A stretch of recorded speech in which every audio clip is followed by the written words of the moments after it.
ബഹുമാനപ്പെട്ട വനം വന്യജീവി വകുപ്പ് മന്ത്രി. സർ, ഞാൻ ആദ്യമായി അങ്ങയോട് അപേക്ഷിക്കുന്നത്, ഞാൻ സാധാരണ വളരെ കുറച്ച് സഭയിൽ സംസാരിക്കുന്ന ഒരാളാണ്. എന്നെ വല്ലാതെ നിയന്ത്രിക്കരുത് എന്ന് ദയവായി ഞാൻ അപേക്ഷിക്കുന്നു. സർ, ഇന്നാണ് നമ്മുടെ ജനപ്രതിനിധികൾക്ക് കേരളത്തിലൊരു വനം വകുപ്പുണ്ട് എന്ന് തോന്നിയത്. അത് നല്ല കാര്യമാണ്.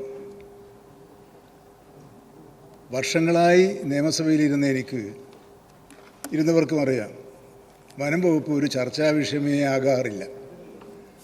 അത് ആ പ്രവർത്തനത്തിൻ്റെ മേന്മ കൊണ്ടാണോ മേന്മ കുറവ് കൊണ്ടാണോ എന്നൊക്കെ നിങ്ങൾ വിലയിരുത്തുക. അതാണ് എനിക്കതിനെക്കുറിച്ച് പറയാനുള്ളത്. മറ്റൊന്ന്, സർ, വന്യജീവി ആക്രമണം ഒരു യാഥാർത്ഥ്യമാണ്. അത് പരിഹരിക്കാനുള്ള മാർഗങ്ങളിൽ പലപ്പോഴായി ഈ നിയമസഭ പല ഘട്ടത്തിൽ ചോദ്യവേളയിലാണെങ്കിലും സബ്മിഷൻ വേളയിലാണെങ്കിലും അടിയന്തര പ്രമേയം മേഖലയിലായാലും പല മാർഗങ്ങൾ ഉപയോഗിച്ച് ഉന്നയിക്കപ്പെട്ടിട്ടുണ്ട്. ഞാനിതെല്ലാം നോക്കി സർ. എന്താണ് പരിഹാരമാർഗമായി ഇവിടെ നിർദ്ദേശിക്കപ്പെട്ടത്? ഈ സഭ നിർദ്ദേശിച്ച ഏതെങ്കിലും ഒരു കാര്യം ഞാൻ നിരാകരിക്കുകയും ചെയ്യാതിരിക്കുകയും ചെയ്തിട്ടുണ്ടോ? ക്ഷമിക്കുക വിൻസെൻ്റ്, ഞാൻ പറഞ്ഞു തുടങ്ങിയിട്ടുള്ളൂ. ഞാനങ്ങനെ നിങ്ങൾ പ്രകോപിപ്പിച്ചാലും ഞാൻ അങ്ങോട്ട് പ്രകോപിപ്പിക്കില്ല.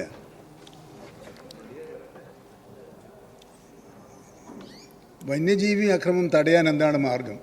ഇവിടെ സംസാരിച്ചവരിൽ നിന്നൊക്കെ കേട്ടപ്പോൾ തോന്നി വെടിവെച്ച് കൊല്ലാൻ അനുവാദം കിട്ടിയാൽ ഈ പ്രശ്നം പരിഹരിക്കും എന്നാണ്.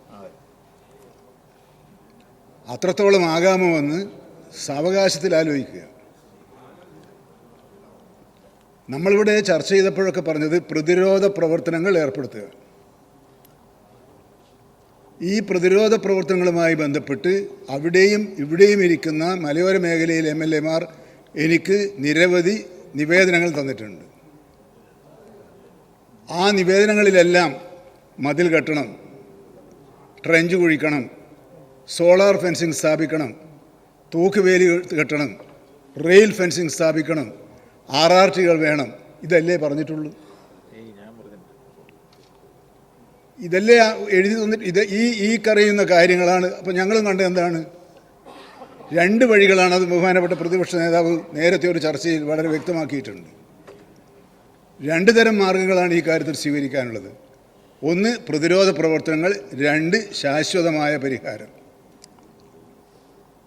ഇത് നടത്തുന്നത് പ്രതിരോധ പ്രവർത്തനങ്ങളാണ്. ഇവിടെ അനൂപ് ജേക്കബ് MLA സൂചിപ്പിച്ചതുപോലെ അതൊന്നും, ആ പരീക്ഷണങ്ങളൊന്നും വിജയിക്കുന്നില്ല. പരീക്ഷണങ്ങൾ നമ്മൾ എന്തുകൊണ്ടാണ് നടത്തിയത്? നമ്മുടെ മുമ്പിൽ വേറെ മാതൃകയില്ലായിരുന്നു. ഒരു മാതൃകയും ആരും ഇതുവരെ ഇവിടെ നിർദ്ദേശിക്കപ്പെട്ടിട്ടുമുണ്ടായിരുന്നില്ല. ആ മാതൃകകൾ പരീക്ഷിച്ചു. ഏറ്റവും ഒടുവിൽ വയനാട്ടിൽ AI സംവിധാനം ഉപയോഗിച്ചുകൊണ്ടുള്ള ഒരു പരീക്ഷണം 70 മീറ്റർ ദൂരത്തിൽ നടത്തുന്നുണ്ട്. അത് ആധുനിക സാങ്കേതിക വിദ്യ ഉപയോഗിച്ചുകൊണ്ടുള്ള ഒരു പ്രവർത്തനമാണ്. അത് വിജയിക്കും എന്ന് തന്നെയാണ് പ്രതീക്ഷിക്കുന്നത്. അങ്ങനെ വിജയിക്കുകയാണെങ്കിൽ കേരളത്തിലെ ഹോട്ട്സ്പോട്ടുകളായി നിർണ്ണയിക്കപ്പെട്ടുള്ള പ്രദേശങ്ങളിലെല്ലാം അടുത്ത ഈ സാമ്പത്തിക വർഷത്തിലെയും അടുത്ത സാമ്പത്തിക വർഷത്തിലെയും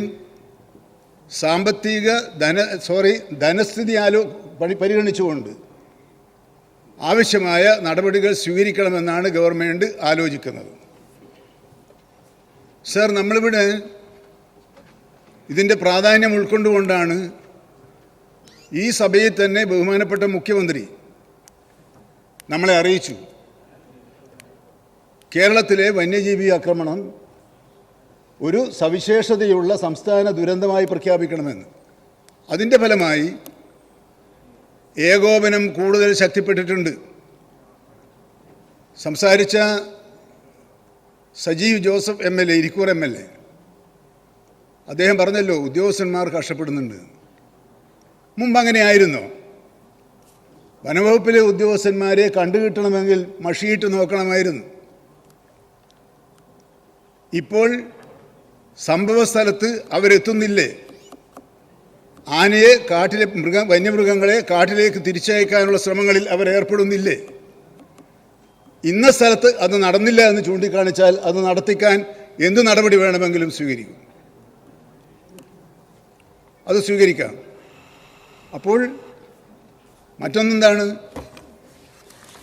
ഞാൻ അങ്ങനെ പറയുന്നില്ല, സാമ്പത്തിക ഞെരുക്കമുണ്ട്, അതെല്ലാവർക്കും അറിയാവുന്നതാണ്. ആ സാമ്പത്തിക ഞെരുക്കം വനം വകുപ്പിനെയും ബാധിച്ചിട്ടുണ്ട്. കഴിഞ്ഞ വർഷത്തെ പദ്ധതി വിഹിതത്തിൽ നിന്നും വലിയൊരു വെട്ടിക്കുറവാണ് ഈ വർഷത്തെ പദ്ധതി വിഹിതത്തിലുണ്ടായത്. എന്നാൽ അതേസമയം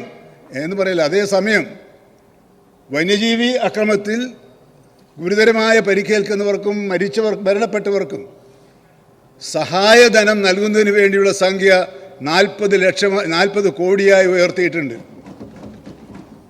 ഈ പരിമിതികൾക്കിടയിലും ഈ സംസ്ഥാന സർക്കാർ പ്രശ്നത്തിൻ്റെ ഗൗരവം മനസ്സിലാക്കിയാണ് അങ്ങനെ ചെയ്തിട്ടുള്ളത്. മരണപ്പെട്ട ഒരുപാട് പേർക്ക് കാശ് കൊടുക്കാൻ ബാക്കിയുള്ളത് എനിക്കറിയില്ല. അങ്ങനെ ഏതെങ്കിലും ചൂണ്ടിക്കാണിച്ചാൽ ഞാനത് പരിശോധിക്കാം. കൊടുത്ത് അതാത് സമയത്ത് ഇപ്പോൾ കൊടുക്കുകയാണ്. പക്ഷേ ഒരു വ്യവസ്ഥയുണ്ട്, രണ്ടാം ഗഡു കൊടുക്കണമെങ്കിൽ പിന്തുടർച്ചാവകാശം സംബന്ധിച്ച ഔദ്യോഗിക രേഖ ഹാജരാക്കിയാൽ മാത്രമേ കൊടുക്കാൻ പറ്റുകയുള്ളൂ. അത് ഉദാര മനസ്സുള്ളത് കൊണ്ടല്ല, നിയമപരമായി നാളെ പ്രശ്നങ്ങൾ ഉണ്ടാക്കുന്നത് കൊണ്ടാണ്. ഇപ്പോൾ മരണപ്പെട്ടവർക്ക് നഷ്ടപരിഹാരമല്ല സഹായധനം നൽകുന്ന കാര്യത്തിൽ കാലതാമസം ഉണ്ടാകുന്നില്ല എന്നതാണ് യാഥാർത്ഥ്യം. അത് ദയവായി മനസ്സിലാക്കണമെന്ന് ഞാൻ അഭ്യർത്ഥിക്കുകയാണ്. നമ്മൾ ഇപ്പോഴെന്താണ് RRTകൾ വേണമെന്ന് ആവശ്യപ്പെട്ടു. സർ, ഇവിടെ ഇരിക്കുന്ന ഇരുവശത്തുമുള്ളവർക്കറിയാം, 2019 മുതൽ 22 RRTകൾ അനുവദിക്കണമെന്ന പ്രപ്പോസൽ ഗവൺമെൻറ്റിൻ്റെ പരിഗണനയിലായിരുന്നു. എന്നെ ഇതിന് കൊള്ളില്ലായിരിക്കാം, ഞാൻ അത്രേ അതിനെപ്പറ്റി പറയുന്നുള്ളൂ. ഇപ്പോഴാണ് 7 എണ്ണം അനുവദിച്ചത്. അത് ഈ പരിമിതിക്കിടയിലും അങ്ങനെ ചെയ്തത് ബഹുമാനപ്പെട്ട മുഖ്യമന്ത്രിയുടെ ഇടപെടൽ മൂലമാണ്. ധനമന്ത്രി അദ്ദേഹം അങ്ങനെ അനുവദിച്ചു. കാസർഗോഡ് ജില്ലയിൽ അത് ഇല്ല എന്ന് പറഞ്ഞു. ശരിയാണ്, 14 ജില്ലകളുള്ള ഒരു സംസ്ഥാനത്ത് 9 എണ്ണം അനുവദിച്ചാൽ എല്ലാ ജില്ലയിലും എത്തിക്കാൻ കഴിയില്ല എന്ന് നമുക്കെല്ലാവർക്കും അറിയുന്നൊരു കണക്കാണ്. എന്നാലും അവരുടെ ആവശ്യം ന്യായമാണ്. കാരണം ഹോട്ട്സ്പോട്ടുകളായി പ്രഖ്യാപിച്ചതിൽപ്പെട്ട ഒന്നാണ് കാസർഗോഡ് ജില്ല.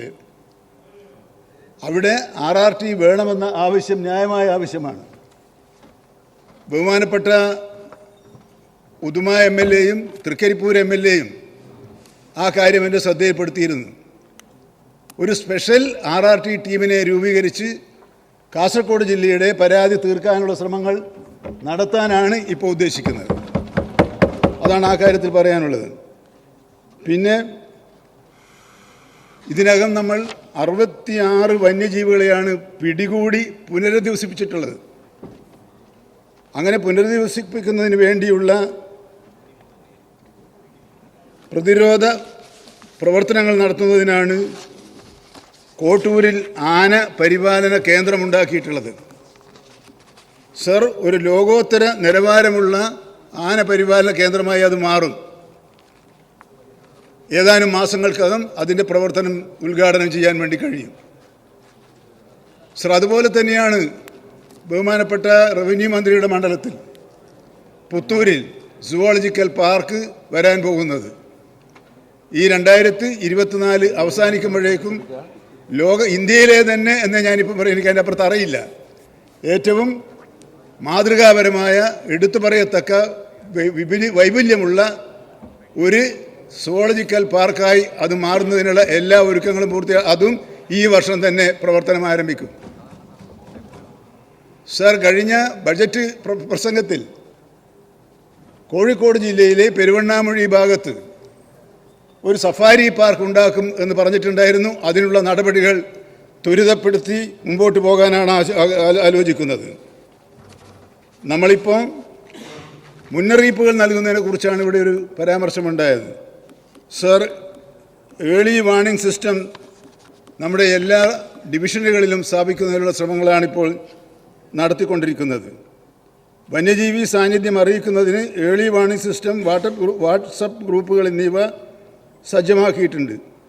അതുപോലെ തന്നെ animal institution detection and repellent system പരീക്ഷണാടിസ്ഥാനത്തിൽ നടപ്പാക്കി വരുന്നുണ്ട്. ഇതൊക്കെ പരീക്ഷണാടിസ്ഥാനത്തിലാണ്. സർ, നമുക്ക് ഈ വനമേഖലയെ ശ്രദ്ധിക്കുന്നതിന് വേണ്ടി 261 ജനജാഗ്രത സമിതികളാണ് നിലവിലുള്ളത്.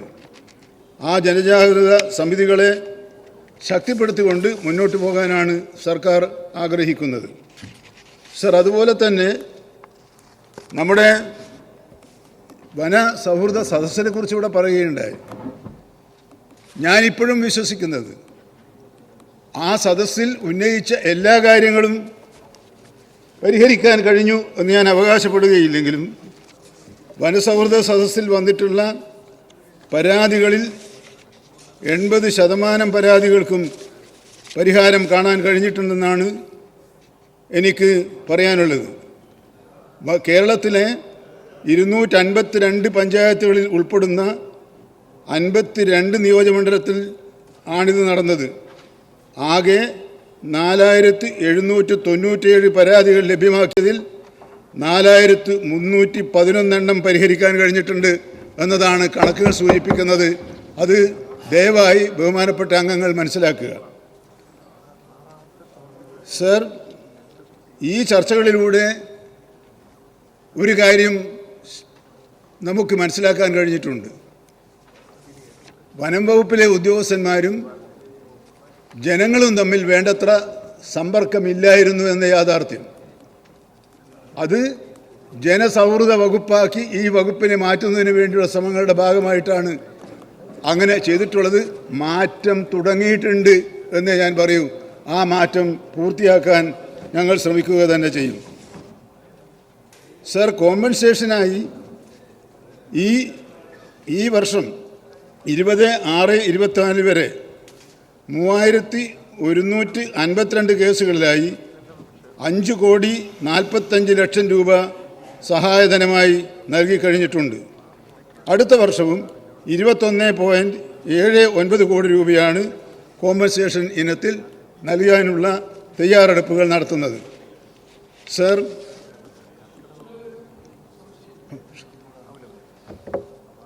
ഇവിടെ ആനയുടെ ആക്രമണത്തിൽ കൊല്ലപ്പെടുന്നവർക്ക് ഇപ്പോൾ 10 ലക്ഷം രൂപയാണ് കൊടുക്കുന്നത്.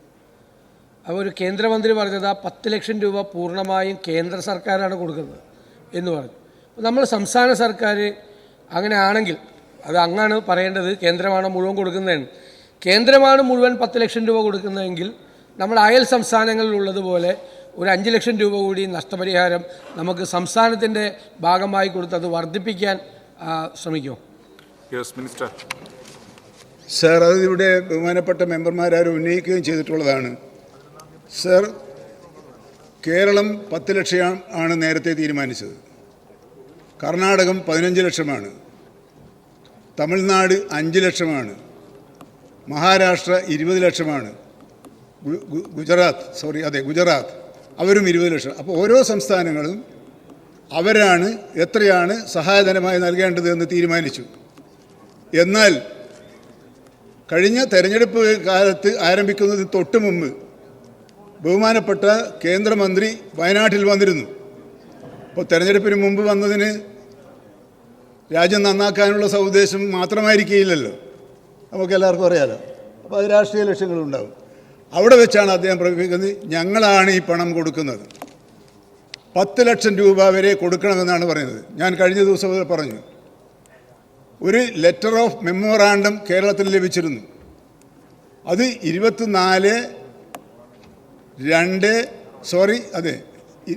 മാസം തെരഞ്ഞെടുപ്പിന് 1 മാസം മുമ്പ് അവിടെ വന്നതിൻ്റെ തലേ ദിവസം ഒരു ഉത്തരവിറക്കി 10 ലക്ഷം രൂപ വരെ കൊടുക്കാവുന്നതാണ്. എങ്ങനെ? പ്രൊവൈഡഡ് സാമ്പത്തിക ലഭ്യതയ്ക്കനുസരിച്ച് കൊടുക്കാവുന്നതാണ്. അങ്ങനെയാണ്, അതൊരു ഉപദേശമാണ്. എന്നാൽ അതിലൊരു വസ്തുതയുണ്ട്. എന്താ വസ്തുത? കേരളത്തിലെ 23 വന്യജീവി സങ്കേതങ്ങളുമായി ബന്ധപ്പെട്ട പ്രോജക്റ്റുകളാണ് നമ്മൾ നടപ്പിലാക്കിക്കൊണ്ടിരിക്കുന്നത്. ആ പ്രോജക്റ്റുകളിൽ കേന്ദ്ര ഗവൺമെൻറ്റിൻ്റെ പങ്കാളിത്തമുണ്ട്. ആ പങ്കാളിത്തത്തിൽ ഓരോ പ്രോജക്റ്റിലും ഒരു സ്ഥലത്ത് 8, ഒരു സ്ഥലത്ത് 9, ഒരു സ്ഥലത്ത് 12, 3 കമ്പോണൻറ്റുകളാണുള്ളത്. ആ കമ്പോണൻറ്റുകളിൽ ഒന്ന് മാത്രമാണ് ഈ പറഞ്ഞ കേന്ദ്ര സഹായം. അത് കഴിഞ്ഞ വർഷം വിവിധ പ്രോജക്റ്റുകളിലെ ഒന്ന് മാത്രമെടുത്ത് കൂട്ടി നോക്കിയാൽ നമുക്ക് 1,71,00,000 രൂപയാണ് ആ ഇനത്തിൽ കിട്ടിയിട്ടുള്ളത്. അതൊന്നും മറച്ചു വെക്കേണ്ട കാര്യമില്ല, അങ്ങനെ കിട്ടിയിട്ടുള്ളത്. എന്നാൽ ഇവിടെ ചോദിച്ചു, നമുക്കങ്ങനെ തരുന്നുണ്ടെങ്കിൽ കണക്ക് കൂട്ടി അങ്ങനെയാണെങ്കിൽ ഇത്ര തരണമെന്ന് ആവശ്യപ്പെട്ടുകൂടെ? തീർച്ചയായും ആവശ്യപ്പെടാൻ തീരുമാനിച്ചിട്ടുണ്ട്. അങ്ങനെ അവർ തരുന്നുണ്ടെങ്കിൽ നമുക്ക് 27 കോടി രൂപ നമുക്ക് കിട്ടാനുണ്ട്. അത് കിട്ടാനുള്ള ശ്രമങ്ങൾ ഞങ്ങൾ നടത്തുന്നുണ്ട്. കിട്ടുമോ എന്ന് പറയാൻ കഴിയില്ല, പക്ഷെ ശ്രമിക്കാനല്ലേ പറ്റുള്ളൂ. കാരണം അവരാ വാദം ഉന്നയിച്ച സ്ഥിതിക്ക് അവരാണത് തരുന്നതെങ്കിൽ നമുക്ക് 27 സംതിങ് കിട്ടാനുണ്ട്. അതിനാവശ്യമായ എഴുത്തുകുത്തുകൾ ആരംഭിച്ചു കഴിഞ്ഞിട്ടുണ്ട്. ഇതാണ് വസ്തുത. ആ വസ്തുത കഴിഞ്ഞ ചോദ്യോത്തര വേളയിൽ ഒരു ദിവസം ഞാനിവിടെ വ്യക്തമാക്കിയതാണ്. പിന്നെയും ബഹുമാനപ്പെട്ട മെമ്പർ ഇങ്ങനെ ആവർത്തിച്ച് പറഞ്ഞാൽ ഞാൻ നിസ്സഹനാണ്. എനിക്ക് അങ്ങനെ നിങ്ങളോട് വഴക്കൂടാൻ പറ്റില്ല. പിന്നെ ബഹുമാനപ്പെട്ട റോജി, അദ്ദേഹത്തിന് നല്ല മൂർച്ചയുള്ള പ്രസംഗം ഇന്ന് നടത്തിയത്. നന്നായി, അങ്ങനെ തന്നെയാണ് വേണ്ടത്. പ്രതിപക്ഷത്തിരിക്കുമ്പോൾ അങ്ങനെ ചുണക്കുട്ടികളെ പോലെ പ്രസംഗിക്കണം. ഞാനും അങ്ങനെയായിരുന്നു അന്ന്. ഇപ്പോൾ അങ്ങനെയല്ലല്ലോ, ഞാൻ കുറച്ച് മുതിർന്നയാളായി പോയല്ലോ. പക്ഷേ വാക്കുകൾ കുറച്ച് സൂക്ഷിച്ചുപയോഗിക്കുന്നതാണ് നല്ലത് എന്ന് പ്രതിപക്ഷ നേതാവ് എല്ലാവരും ഉപദേശിച്ചിട്ടുണ്ട്. ആ ഉപദേശം റോജി കേട്ടില്ല എന്ന് തോന്നുന്നുണ്ട്. അല്ല, മൂർച്ചയാണ് ഞാൻ പറഞ്ഞത്. ശരി.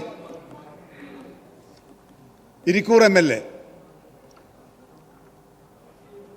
ഞാൻ സ്ഥാനമൊഴിയുന്നതാണ് നല്ലത്. എത്ര ലഘൂകരിച്ചാണ്!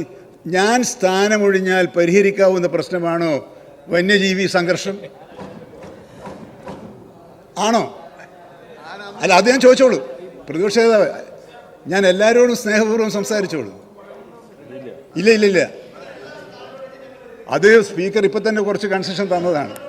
അപ്പോൾ അതുകൊണ്ട് അങ്ങനെ ഒരു രാജിവെച്ചും വെടിവെച്ചും പരിഹരിക്കാൻ കഴിയുന്നൊരു പ്രശ്നമല്ല ഇത് എന്ന് ദയവായി മനസ്സിലാക്കുക. പിന്നെ കേന്ദ്രത്തിൽ നിയമ ഭേദഗതി വേണം. അദ്ദേഹം തന്നെ പറഞ്ഞു, ഇവിടെ ചില കാര്യങ്ങൾ ചെയ്യണം.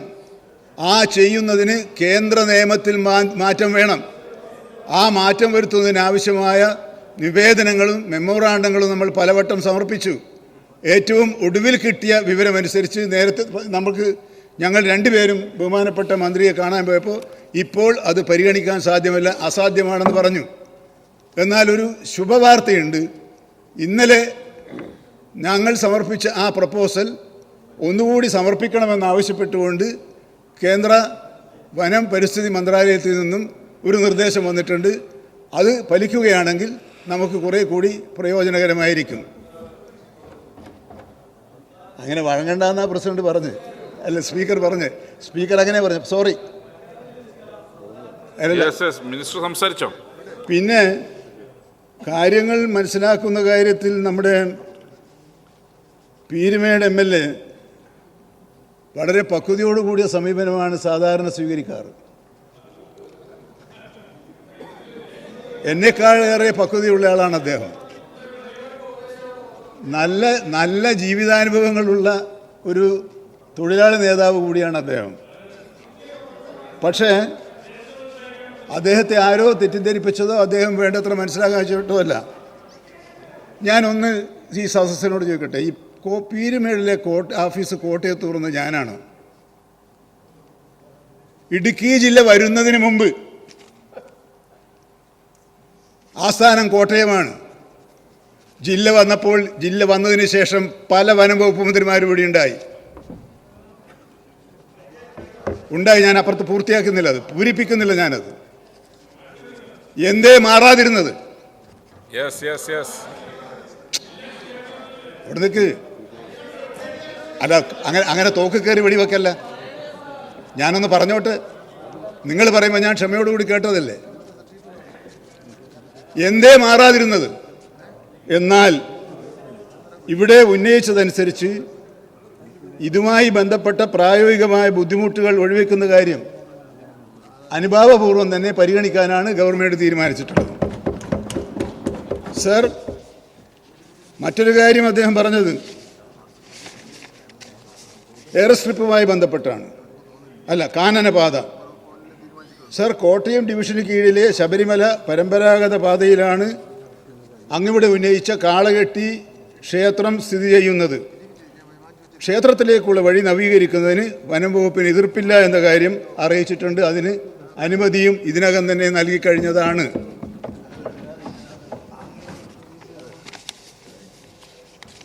പിന്നെ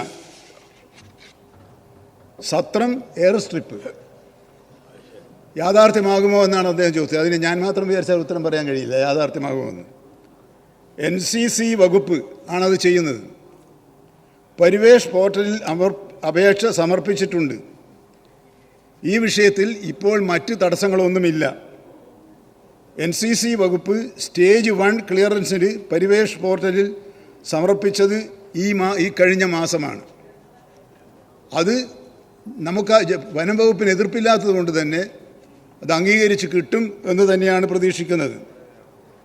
സർ, മുല്ലപ്പെരിയാർ പോലീസ് സ്റ്റേഷൻ നിർമ്മിക്കുന്നതിന് സ്റ്റേജ് 1 ക്ലിയറൻസ് ഇതിനകം തന്നെ ലഭിച്ചു കഴിഞ്ഞിട്ടുണ്ട്. അവിടെയും മറ്റ് തടസ്സങ്ങളൊന്നും ഉള്ളതായി ഞാൻ കാണുന്നില്ല. വസ്തുതകൾ ഇതായിരിക്കെ എന്തുകൊണ്ടാണ് പരിണതപ്രജ്ഞനായ അങ്ങ് ഇങ്ങനെ പ്രകോപിതനായത് എന്നെനിക്ക് മനസ്സിലാകുന്നില്ല. എനിക്കതിനകത്ത് ഒട്ടൊരു പ്രതിഷേധമില്ല. കാരണം അദ്ദേഹം എന്നേക്കാൾ മുതിർന്നയാളാണ്. അതൊക്കെ അങ്ങനെ കിടക്കട്ടെ.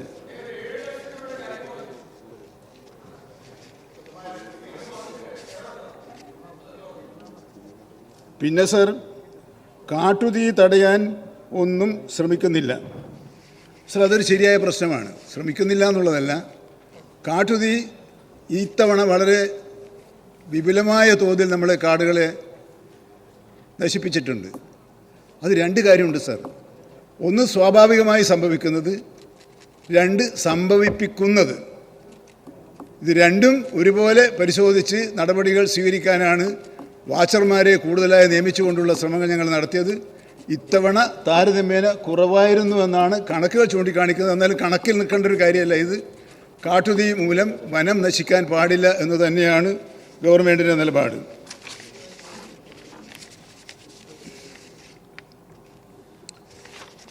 സർ, ഇതാണ്.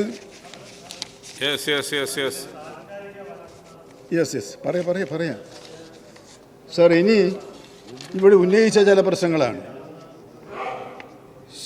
ഇവിടെ MP-മാരുടെയും MLA-മാരുടെയും യോഗം വിളിച്ചു കൂട്ടണമെന്നാണ് ബഹുമാനപ്പെട്ട പേരാവൂർ MLA ഇവിടെ ചൂണ്ടിക്കാണിച്ചത്. സർ, ഇവിടെ നിന്ന് അയക്കുന്ന എല്ലാ കത്തുകളുടെയും കോപ്പി അതാത് സമയത്ത് MP-മാരുടെ ശ്രദ്ധയ്ക്ക് എന്ന് പറഞ്ഞ് അയക്കുന്നുണ്ട് സർ. അത് പോരാതിരുന്നാൽ യോഗം വിളിച്ചു കൂട്ടുന്നൊരു വലിയ ഒരു പ്രയാസമുള്ള കാര്യമൊന്നുമല്ല, വേണമെങ്കിൽ കൂടാ. പക്ഷേ MP-മാരുടെ യോഗം സാധാരണ നടക്കാറ് പാർലമെൻറ്റ് സമ്മേളനം നടക്കുന്നതിന് മുമ്പ് ബഹുമാനപ്പെട്ട മുഖ്യമന്ത്രി തന്നെ യോഗം വിളിച്ചു കൂട്ടി ഓരോ വകുപ്പിൻ്റെയും കീഴിൽ കേന്ദ്രവുമായി ബന്ധപ്പെട്ട് പ്രവർത്തിക്കേണ്ട പ്രവർത്തനങ്ങൾ ചർച്ച ചെയ്യുന്നുണ്ട്. അവരതൊക്കെ ഉന്നയിക്കാമെന്ന് പറയാറുണ്ട്, എല്ലാം ചെയ്യുന്നുണ്ട്. ഞാൻ ബഹുമാനപ്പെട്ട വയനാട് MP-യെക്കുറിച്ച് ഒന്നും പറയാൻ ആഗ്രഹിക്കുന്നില്ല. അദ്ദേഹം വന്നു എപ്പോഴാണ് തെരഞ്ഞെടുപ്പ് പ്രഖ്യാപിച്ചപ്പോൾ. പിന്നെ അദ്ദേഹം കോമ്പൻസേഷൻ പ്രഖ്യാപിച്ചു. അതെങ്ങനെയാണ് നിയമപരമായി ശരിയോ തെറ്റോ എന്നിരിക്കും. അല്ല, ഞാൻ പോയില്ല. എന്താ അതെങ്ങനെയാ?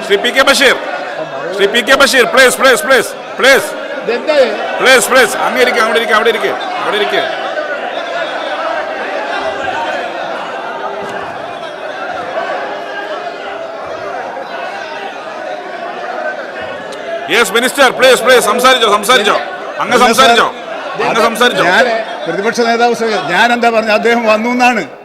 അദ്ദേഹം വന്നു. പ്ലീസ് ഇരിക്കുന്നേ. Please please please please please. ഇവിടെ ലീഡർ പറയുന്നുണ്ട്, ലീഡർ ഓഫ് ഓപ്പോസിഷൻ സംസാരിക്കുന്നുണ്ട്. പ്ലീസ്. ബഹുമാനപ്പെട്ട മന്ത്രി ശ്രീ രാഹുൽ ഗാന്ധിയെക്കുറിച്ച് അങ്ങനെ ഒരു പരാമർശം നടത്തിയത് വളരെ ഖേദകരമാണ്. ഒന്നാമത്തെ കാര്യം, അവിടെ ഇത്തരം സംഭവങ്ങൾ ഉണ്ടായിരുന്ന എല്ലാ സമയത്തും, തിരഞ്ഞെടുപ്പ് കാലത്ത് മാത്രമല്ല, അദ്ദേഹം പറഞ്ഞതുപോലെ ഭാരത് ജോഡോ യാത്ര നിർത്തിവെച്ച് അദ്ദേഹം വയനാട് സന്ദർശിച്ചിട്ടുണ്ട്. പക്ഷേ വയനാടിൻ്റെ ചുമതലയുള്ള, വനം വകുപ്പിൻ്റെ ചുമതല മാത്രമല്ല, വയനാടിൻ്റെ കൂടി ചുമതലയുള്ള, വനം വകുപ്പിൻ്റെ കൂടി ചുമതലയുള്ള അങ്ങ് ആ ജില്ലയിലേക്ക് കാലൂത്തിയിട്ടില്ലല്ലോ. എന്നിട്ടെന്താ?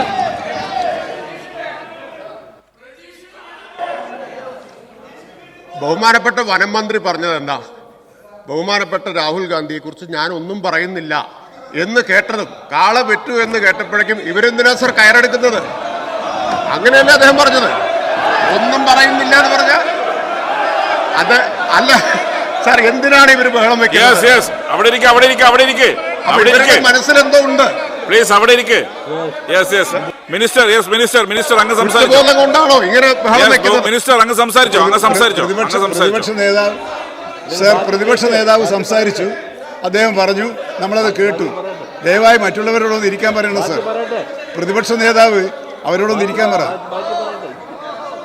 സർ. ഞാനെന്താ പറഞ്ഞത്? ഞാൻ പോയില്ല എന്ന കാര്യം അവരോട് പറഞ്ഞല്ലോ. പ്ലീസ്, നിങ്ങളങ്ങനെ വെറുതെ രോഷം കൊള്ളല്ല. അദ്ദേഹം പറയട്ടെ, ക്ലാരിഫൈ ഞാൻ പറഞ്ഞ. പിന്നെ സിദ്ദിഖ് അദ്ദേഹം ക്ലാരിഫൈ ചെയ്യട്ടെ. സിദ്ദിഖ് ഒന്നിരിക്ക് സർ. ഇതെന്താ പറയുന്നത്? പ്രതിപക്ഷ നേതാവ് ഇതെന്താ പറയുന്നത് സർ? ഈ ബഹുമാനപ്പെട്ട സിദ്ദിഖ് എന്താ പറയുന്നത്? മെമ്പർമാരെന്താ പറയുന്നത്? ഞാൻ പോയില്ല എന്നുള്ളത് സത്യമാണ്. എനിക്ക് പോകാൻ അന്ന് പറ്റിയിട്ടില്ല. അല്ല, അതിന് പറയാം ഇത്ര രോഷം കൊള്ളുന്ന എന്തിനാ? ഇത്ര രോഷം കൊള്ളും. എനിക്ക് ആ ഒരു സംഭവം ഒഴിച്ച് വേറെ ഏതിലാണ് ഞാൻ പോകാതിരുന്നത്? എപ്പോഴാണ് ഞാൻ ഇഷ്ടംപോലെ എവിടെ വയനാട്ടിൽ എപ്പോഴാണ് ഞാൻ വരാതിരുന്നത്? വേണ്ട, നിങ്ങളങ്ങനെ പറയാം. ഞാൻ വഴങ്ങുന്നില്ല. എല്ലാ സംഭവങ്ങളിലും ഞാൻ എത്തിപ്പെടാറുണ്ട്. പക്ഷേ ആ സമയത്ത് എനിക്കൊരു പ്രയാസമുണ്ടായിരുന്നു, പോകാൻ പറ്റിയില്ല. ശരിയാണ്, എന്തോ ആയിക്കോട്ടെ. ഇതെന്താ സർ? ശ്രീ സിദ്ദിഖ് അല്ല, ഇപ്പോഴാണ് എനിക്ക് തോന്നുന്നത് നിങ്ങൾക്ക് വല്ല അജണ്ടയുണ്ടോ? ബഹുമാനപ്പെട്ട മിനിസ്റ്റർ അങ്ങ് പറയാൻ സമ്മതിക്കാതെ എന്താ? അങ്ങ് സംസാരിച്ചോ പ്ലീസ്. സമയം. അദ്ദേഹത്തിന്റെ സഹായം നമുക്ക് ആവശ്യമാണെന്ന് ഞാൻ പറഞ്ഞത്. അദ്ദേഹത്തിന്റെ സഹായം ഇന്നത്തെ സാഹചര്യത്തിൽ നമ്മുടെ സംസ്ഥാനത്തിന്റെ താല്പര്യങ്ങൾ സംരക്ഷിക്കാൻ പ്രയോജനപ്പെടുത്താൻ കഴിയും എന്നാണ് ഞാൻ പറഞ്ഞത്. അത് വേണ്ട, ഞാൻ മുഴുവൻ കേൾക്കുമ്പോൾ ഞാൻ അദ്ദേഹത്തിന്റെ ഇപ്പോഴത്തെ സ്ഥിതി വെച്ച് നമുക്ക് പ്രയോജനപ്പെടുത്താൻ കഴിയണം എന്ന് പറയാനാണ് ഞാൻ ആഗ്രഹിച്ചത്. അത് കേൾക്കും മുമ്പേ ചാടി എഴുന്നേറ്റ് പ്രതിരോധം തീർക്കുന്നത് ബഹുമാനപ്പെട്ട പ്രതിപക്ഷ നേതാവേ, അങ്ങനെ ഒരുപാട് കണ്ടതല്ലേ?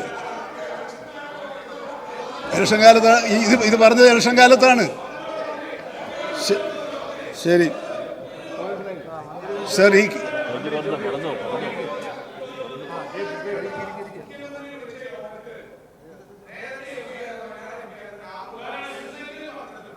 എനിക്കറിയില്ല.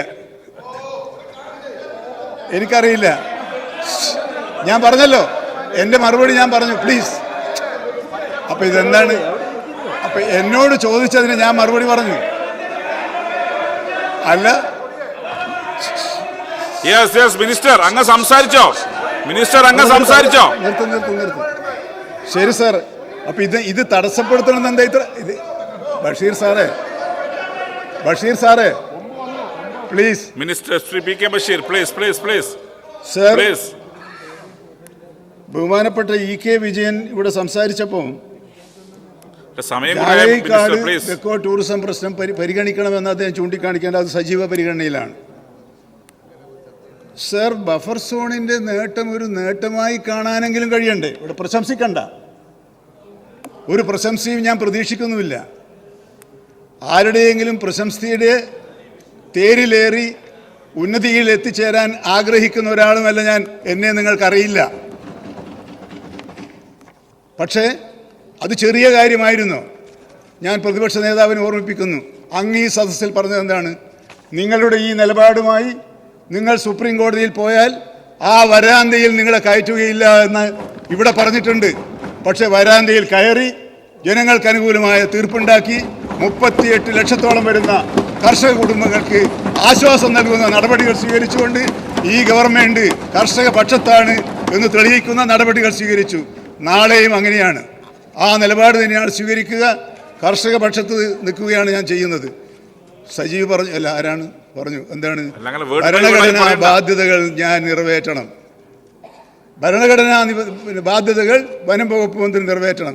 എന്താ സാർ എൻ്റെ ഭരണഘടനാ ബാധ്യത? എന്താ സാർ എൻ്റെ ഭരണഘടനാ ബാധ്യത? എൻ്റെ ഭരണഘടനാ ബാധ്യത വനം വകുപ്പ് മന്ത്രി എന്നുള്ള നിലയിൽ എൻ്റെ ഭരണഘടനാ ബാധ്യത എന്താണ്? സാർ ദയവായി ഒന്ന് പറഞ്ഞു തരണം. എൻ്റെ ഭരണഘടനാ ബാധ്യത എന്താണ്? വനസംരക്ഷണവും വന്യജീവി സംരക്ഷണവുമാണ് എൻ്റെ ബാധ്യത. പക്ഷേ ഈ ഗവൺമെൻറ്റിന് ഒരു നിലപാടുണ്ട്. എന്താണ് ആ നിലപാട്?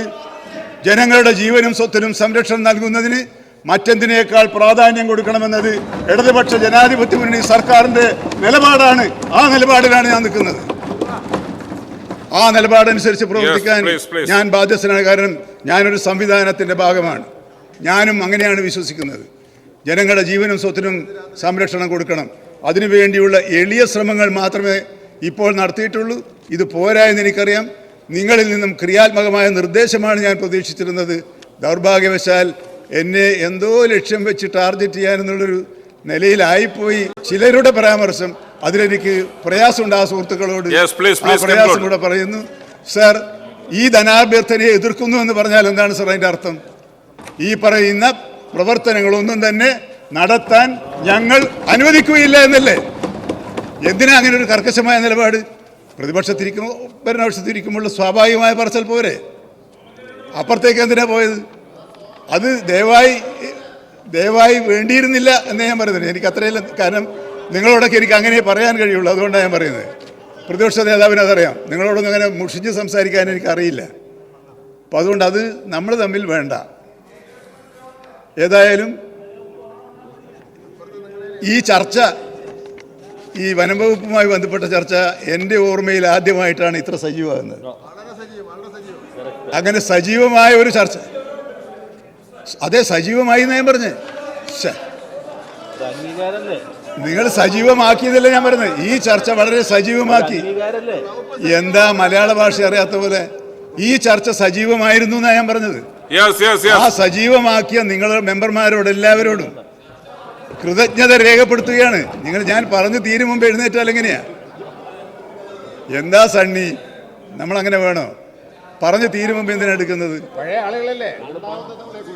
അപ്പോൾ നമ്മൾ സജീവമായി എന്ന് പറയുമ്പം അത് മോശമായി പോയി എന്ന് പറഞ്ഞാൽ എങ്ങനെയാണ്? എനിക്കത് മനസ്സിലാകുന്നില്ല. എൻ്റെ ഭാഷയിൽ എന്തെങ്കിലും തെറ്റുണ്ടെങ്കിൽ അത് പറഞ്ഞാൽ തിരുത്തും. ഞാൻ ഈ ചർച്ച ഞാൻ കുറേ നാളുകൾക്ക് ശേഷം, വർഷങ്ങൾക്ക് ശേഷം വനം വകുപ്പിനെ കുറിച്ചുള്ള ചർച്ച സജീവമായ ഒരു ദിവസമാണ്. ആയിക്കോട്ടെ, എന്തുകൊണ്ടായാലും ഞാൻ സജീവമായി എന്ന് പറഞ്ഞാൽ തെറ്റാണ്. പിൻവലിക്കണോ? അത് സജീവമായി എന്ന് പറഞ്ഞത് പിൻവലിക്കണോ? പ്രതിപക്ഷ നേതാവ് ഞാൻ ആ വാക്ക് പിൻവലിക്കണോ? അപ്പോൾ സാർ, അതുകൊണ്ട് ഈ ചർച്ച സജീവമാക്കിയ എല്ലാവരോടും നന്ദി രേഖപ്പെടുത്തിക്കൊണ്ട് ഈ ധനാഭ്യർത്ഥനകൾ പാസാക്കി തരണമെന്ന് എല്ലാവരോടും വിനീതമായി അഭ്യർത്ഥിക്കുന്നു. ധനാഭ്യർത്ഥന നമ്പർ 31 മൃഗസംരക്ഷണം എന്ന 31 നമ്പർ ധനാഭ്യർത്ഥനയ്ക്ക് ബഹുമാനപ്പെട്ട അംഗങ്ങൾ അവതരിപ്പിച്ച കട്ട് മോഷൻ പ്രസ് ചെയ്യുന്നുണ്ടോ? കട്ട് മോഷനുകൾ സഭ തള്ളിയിരിക്കുന്നു. ഇനി മൃഗസംരക്ഷണം എന്ന 31 നമ്പർ ധനാഭ്യർത്ഥനയുടെ പേരിൽ കാര്യവിവര പട്ടികയിൽ സൂചിപ്പിച്ച ലിസ്റ്റിൽ പ്രസ്തുത ധനാഭ്യർത്ഥനയ്ക്ക് നേരെ ഏഴാംകുളത്തിൽ കാണിച്ചിട്ടുള്ള തുക 2024-25 സാമ്പത്തിക വർഷത്തെ ചെലവുകൾ പൂർത്തീകരിക്കുന്നതിന് അനുവദിക്കുന്ന ഉപക്ഷേപത്തെ അനുകൂലിക്കുന്നവർ?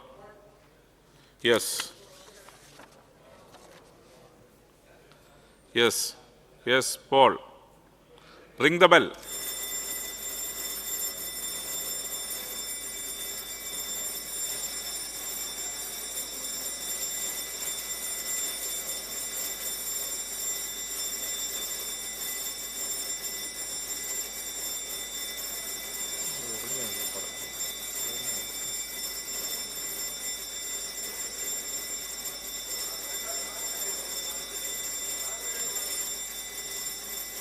യെസ്.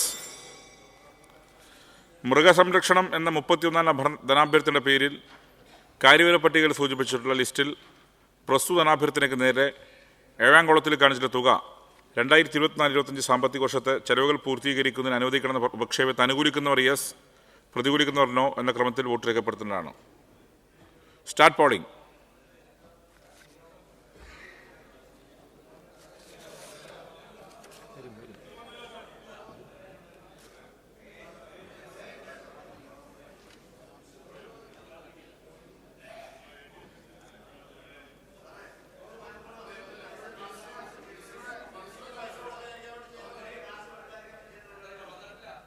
വരും.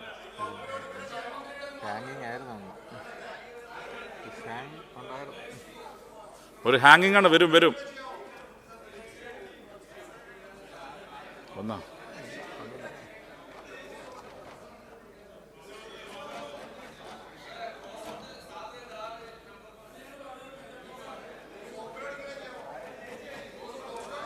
ഒന്നാ വോയിസിലോട്ട് പോവാം. Yes yes. വന്നില്ല. വോയിസോട്ട് അനുകൂലിക്കുന്നത്. Yes yes. ഒരു എന്തോ ടെക്നിക്കൽ എററാണ്. യെസ്. Voice yes. ഉപക്ഷേപത്തെ അനുകൂലിക്കുന്നവർ യെസ്, പ്രതികൂലിക്കുന്നവർ നോ. നിഷ്പക്ഷത പാലിക്കുന്നവർ ആരും തന്നെ. ഉപക്ഷേപം പാസ്സായിരിക്കുന്നു. ഗ്രാൻഡ് അനുവദിച്ചിരിക്കുന്നു. ധനാഭ്യർത്ഥന നമ്പർ 32 ക്ഷീരവികസനം. ക്ഷീരവികസനം എന്ന 32 നമ്പർ ധനാഭ്യർത്ഥനയ്ക്ക് ബഹുമാനപ്പെട്ട അംഗങ്ങൾ അവതരിപ്പിച്ച കട്ട് മോഷൻ പ്രസ് ചെയ്യുന്നുണ്ടോ? കട്ട് മോഷന് സഭ തള്ളിയിരിക്കുന്നു. ഇനി ക്ഷീരവികസനം എന്ന 32 നമ്പർ ധനാഭ്യർത്ഥനയുടെ പേരിൽ കാര്യവിവര പട്ടികയിൽ സൂചിപ്പിച്ച ലിസ്റ്റിൽ പ്രസ്തുത ധനാഭ്യർത്ഥനയ്ക്ക് നേരെ ഏഴാംകുളത്തിൽ കാണിച്ച തുക 2024-25 സാമ്പത്തിക വർഷത്തെ ചെലവുകൾ പൂർത്തീകരിക്കുന്ന അനുവദിക്കുന്ന ഉപക്ഷേപത്തെ അനുകൂലിക്കുന്നവർ, പ്രതികൂലിക്കുന്നവർ ഗ്രാൻഡ് ഉപക്ഷേപം പാസ്സായിരിക്കുന്നു. ഗ്രാൻഡ് അനുവദിച്ചിരിക്കുന്നു. ഇനി